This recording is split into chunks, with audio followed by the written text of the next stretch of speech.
Alex had always been adventurous, especially when it came to exploring new places. At 21, his curiosity and open-mindedness led him to leave the city and visit different spots around the suburbs. One Friday night, he found himself at a small, cozy gay bar in Justice, a place he'd never been before. The bar had a welcoming vibe, with dim lights casting a warm glow on the patrons who were enjoying their drinks and conversations. The bar was called After Hours, a dimly lit haven with an eclectic mix of patrons. There was a slight mustiness to the air, mingled with the scent of stale beer and cologne. Alex settled on a stool at the bar and ordered a drink, scanning the room. It wasn't long before he noticed an attractive young man sitting alone a few seats away. He had a captivating smile and an easy confidence that drew Alex in. Gathering his courage, Alex slid over to introduce himself. "Hey, I'm Alex," he said cautiously, extending a hand. The young man turned and smiled, his eyes sparkling with amusement. "Larry," he replied with confidence, shaking Alex's hand. "You know, you don't hear about many people named Larry these days," he said, making a joke of his own name. "Guess my parents were feeling nostalgic." Alex laughed, finding Larry's sense of humor charming. "Well, it's a classic name. Nice to meet you, Larry." Larry grinned, his expression warm and inviting. "Nice to meet you too, Alex. So, what brings you here tonight?" "Just exploring," Alex replied. "I like checking out new places." "Me too," Larry said, his eyes twinkling. "You never know what, or who, you might find." The two hit it off instantly, sharing stories and laughs as the night wore on. Larry was charismatic and seemed to have a knack for making Alex feel at ease. They talked about everything. At least it seemed that way. Larry even taught Alex a few dance moves, guiding him through the steps with patience and grace. Alex found himself drawn to Larry's magnetic personality and couldn't shake the feeling that this night was special. As the night approached closing time, Alex felt a genuine connection with Larry. He didn't want the night to end and offered Larry a ride home. Larry accepted with a smile, and they left the bar together, stepping into the cool night air. The drive started off pleasantly, with Larry giving directions to his house. They continued their light-hearted conversation, but as they got closer to their destination, Larry's demeanor began to change. He grew quieter, his gaze distant, and his instructions became less clear. Eventually, they arrived at a quaint, old house. Larry hesitated, looking at the house with a strange expression. "Actually, can you drop me off on the way up Archer Avenue instead?" he asked, his voice oddly strained. Alex was puzzled but agreed, feeling a strange unease creeping in. They drove in silence, the atmosphere in the car growing tense. The streets became darker, the streetlights fewer and far between, casting eerie shadows on the road ahead. The air grew colder and Alex felt a chill creep down his spine. When they reached the entrance to Resurrection Cemetery, Larry suddenly spoke up. "Stop the car here," he said sharply. Alex complied, pulling over to the side of the road. He turned to ask Larry what was going on, but his passenger seat as well as the rest of the car was empty. Alex's heart raced as he looked around, bewildered and frightened. He couldn't understand how Larry had disappeared so suddenly.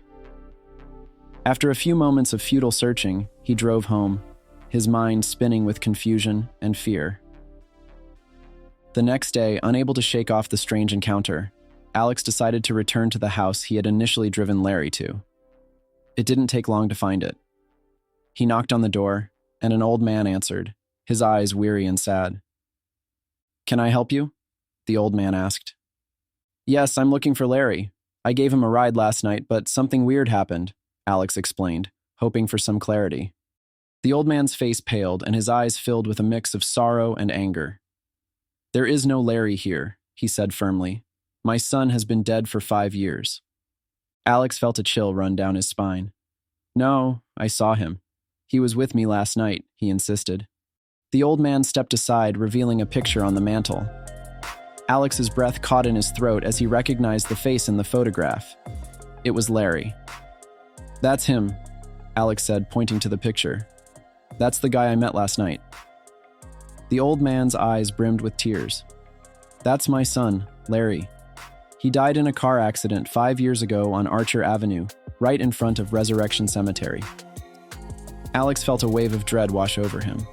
As the old man closed the door, Alex stood on the porch, his mind reeling with realization. Larry's laughter, his touch, his presence. All of it was a haunting reminder that some souls never truly rest. Alex couldn't shake the encounter from his mind. Days turned into weeks, but the memory of Larry haunted him. He felt a compulsion to understand more about the mysterious stranger he had met. Alex began to delve into local legends and rumors surrounding Resurrection Cemetery. It didn't take long for Alex to uncover the tale of the vanishing hitchhiker, a ghostly figure often reported by drivers along Archer Avenue. The story was always the same. A young man would ask for a ride, only to disappear when they reached the cemetery. Alex was shocked to realize that he had become part of this eerie legend. Determined to find answers, Alex started visiting the cemetery regularly. Each visit left him with an overwhelming sense of sadness and unease. He often found himself standing at the gates, staring into the darkness, hoping for a glimpse of Larry. One night, as Alex stood at the entrance, he felt a cold breeze brush past him. The temperature dropped suddenly, and the hairs on the back of his neck stood up. He turned around and saw a figure standing just inside the gates. "Larry!" Alex called out, his voice trembling. The figure stepped forward, and Alex's breath caught in his throat. It was Larry, looking just as he had that night at the bar. But there was something different about him now. His eyes seemed distant, and his smile was sad. "Alex," Larry said softly, "you shouldn't be here." "I need to know," Alex insisted. "Why did you disappear? What happened to you?" Larry's expression grew pained. "I can't rest, Alex. I'm trapped here, reliving the night over and over again." Alex felt a surge of sadness and sympathy. "Is there anything I can do to help you?" Larry shook his head. "My fate is sealed, but you can help yourself. Leave this place and don't come back. Forget about me." "I can't just forget," Alex protested. "I care about you." Larry's form flickered, and for a moment, Alex thought he might vanish again. But then Larry stepped closer, reaching out to touch Alex's cheek. His hand was cold, but the touch was real. "Please, Alex," Larry pleaded. "Live your life. Don't let my fate consume you." Before Alex could respond, Larry's form began to fade. In a matter of seconds, he was gone, leaving Alex alone in the cold night. Alex tried to follow Larry's advice, but the memory of that night continued to haunt him. He avoided Archer Avenue and Resurrection Cemetery, but the pull of the past was strong. He often found himself wandering the streets of Justice, hoping for some sort of closure. One evening, while sitting in a cafe, Alex overheard a group of people discussing the legend of the vanishing hitchhiker.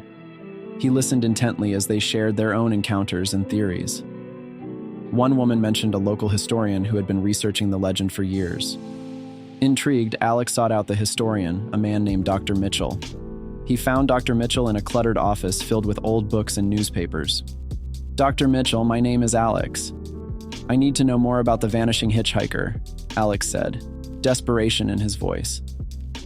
Dr. Mitchell looked up from his work, studying Alex carefully. "You've encountered him, haven't you?" Alex nodded. "Yes. I met Larry. He disappeared in front of Resurrection Cemetery." Dr. Mitchell leaned back in his chair, sighing heavily. "Larry is one of the most persistent spirits I've come across.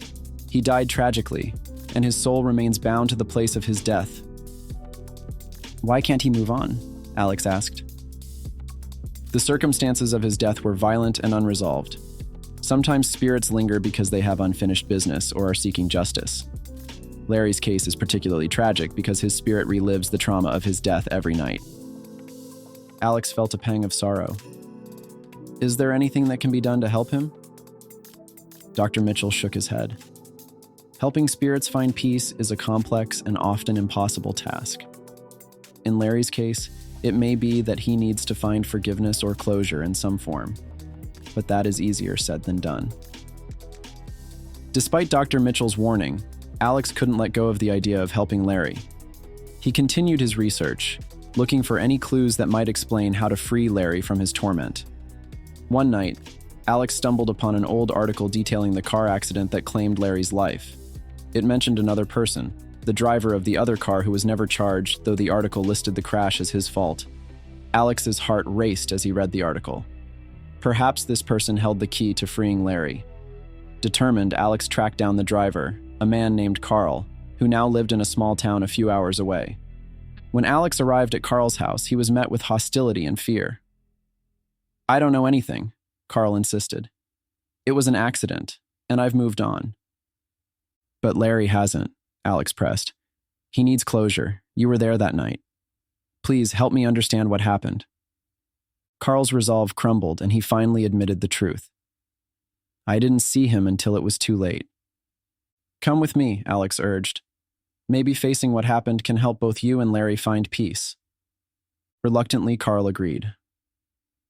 They drove to Resurrection Cemetery, arriving just as the sun was setting.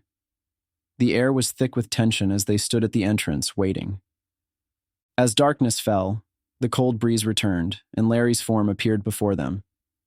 He looked at Alex with a mixture of sorrow and gratitude, then turned his gaze to Carl. "Larry," Carl said, his voice trembling. "I'm sorry. I should have driven slower. I should have seen you." Larry's expression softened. "I know, but it's too late for apologies. We both have to find a way to move on." Carl fell to his knees, tears streaming down his face. "I don't know how." Larry approached Carl, placing a hand on his shoulder. "Forgive yourself, and maybe one day I can find peace too." Alex watched as the two men seemed to come to an unspoken understanding. Larry's form began to fade, but this time there was a sense of calm and acceptance.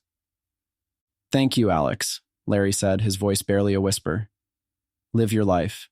Remember me. But don't let my death define you."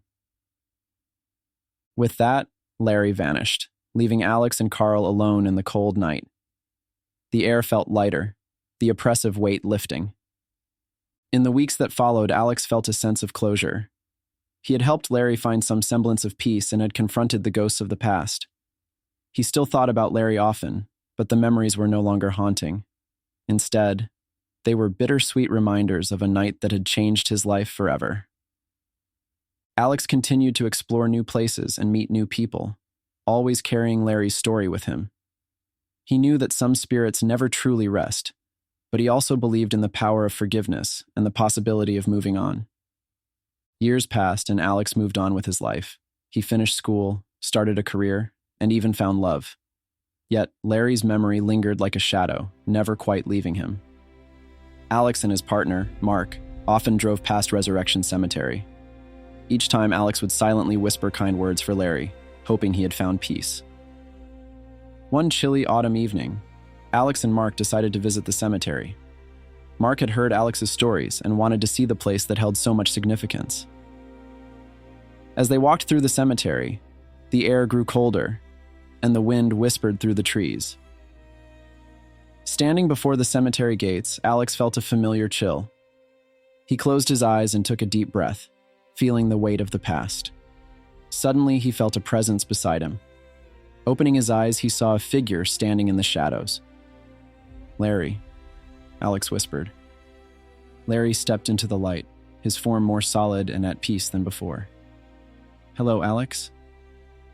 Mark watched in stunned silence as Alex approached Larry.